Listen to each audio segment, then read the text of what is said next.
தமிழகத்தை பொறுத்த வரைக்கும் இந்த எஸ்ஐஆர் பணி தேர்தல் ஆணையம் அறிவிக்கப்பட்ட உடனேயே திமுக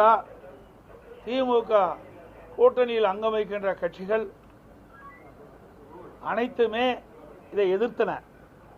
அதற்கு காரணம், பல ஆண்டுகளாக வாக்காளர் பட்டியலில் இறந்தவருடைய பெயர்கள் தொடர்ந்து இடம்பெற்று வந்தன.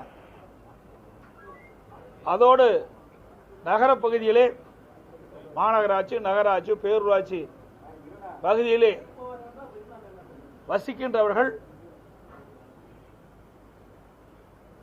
அந்த பகுதியிலிருந்து வேறொரு இடத்திற்கு குடிபெயர்கின்றார்கள்.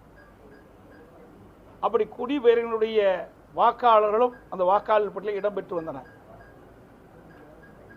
அதையெல்லாம் எஸ்ஐஆர் பணி மேற்கொள்கின்ற பொழுது இறந்தவர்கள், குடிபெயர்ந்தவர்கள், போலி வாக்காளர்களை கண்டறிந்து